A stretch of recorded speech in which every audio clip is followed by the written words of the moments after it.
El enojo arde en el pecho como un incendio que se alimenta de su propia desesperación. Es la chispa que el demonio enciende en nuestra vulnerabilidad, haciéndonos creer que es la única salida, el único escudo ante el dolor de sentirnos indefensos.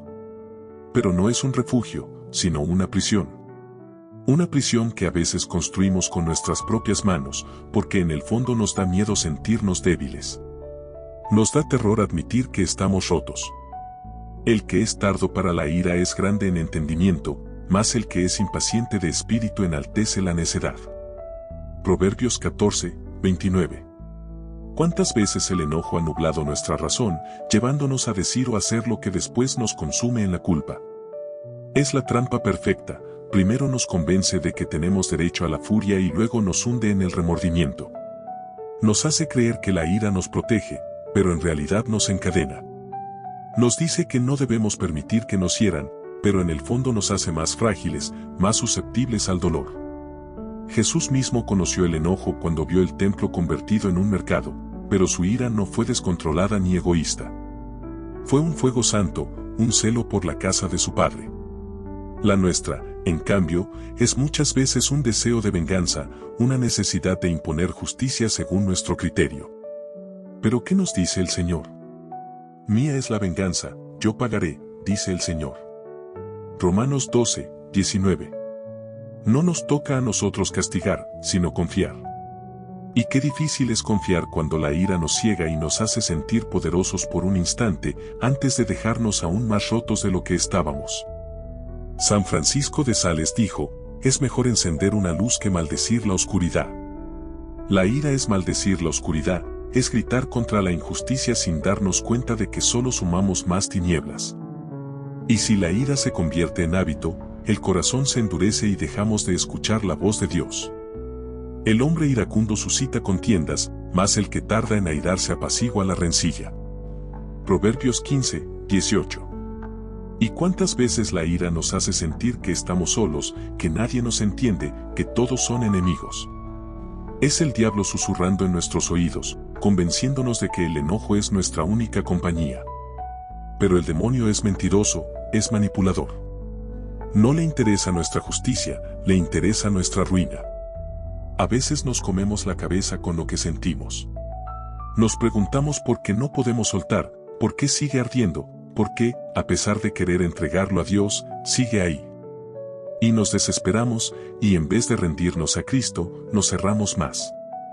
Si oís hoy su voz, no endurezcáis vuestros corazones. Hebreos 3, 15. Nos cuesta soltar el enojo porque en el fondo nos da miedo estar sin él. Nos hemos acostumbrado tanto a usarlo como escudo que, sin él, nos sentimos vulnerables, indefensos. Pero ahí es donde Dios nos quiere, en esa desnudez del alma donde solo Él puede cubrirnos. Entonces, ¿cómo se vence este enemigo tan ardiente y voraz? No con nuestras fuerzas, sino con la gracia de Dios.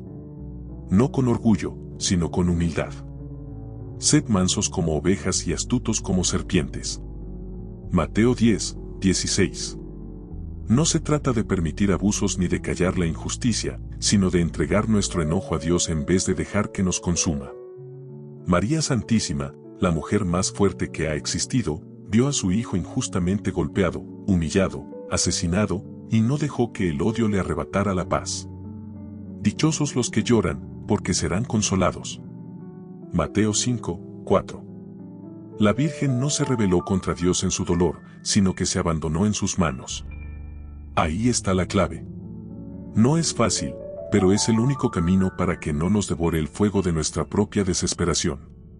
San Juan Crisóstomo decía, no hay nada más frío que un cristiano que no se esfuerza en salvar a los demás. ¿Cómo podemos salvar a alguien si nosotros mismos estamos encadenados al enojo? Cada vez que caemos en la ira, cada vez que permitimos que se apodere de nuestro juicio, le damos ventaja al enemigo. Velad y orad para que no entréis en tentación, el espíritu está dispuesto, pero la carne es débil. Mateo 26, 41. Y si seguimos luchando solos, tarde o temprano la carne nos gana. Necesitamos soltar, necesitamos aceptar que no podemos sin Dios. Que no es rendirse, sino confiar. Que no es debilidad, sino sabiduría. Si sientes que la ira es lo único que te queda, si parece ser la única forma de defenderte del dolor de este mundo, entonces necesitas abrirle la puerta a Dios. Clama a Él, no con palabras bonitas, sino con la verdad de tu miseria. Señor, no sé cómo soltar esto. No sé cómo dejar que tú seas mi escudo. No sé cómo rendirme sin sentirme derrotado. Pero aquí estoy. Hazlo tú. Y cuando lo digas de corazón, cuando dejes de luchar con tus propias manos y te abandones en las suyas, verás cómo la tormenta dentro de ti comienza a calmarse. No hay mayor impotencia que ser humano y darse cuenta de que no podemos solos. Pero no hay mayor alivio que saber que no tenemos que hacerlo. Dios está aquí. María está aquí. No necesitas enojarte para sentirte fuerte. Solo necesitas confiar. Los que esperan en el Señor renovarán sus fuerzas, levantarán alas como las águilas, correrán y no se cansarán, caminarán y no se fatigarán. Isaías 40, 31.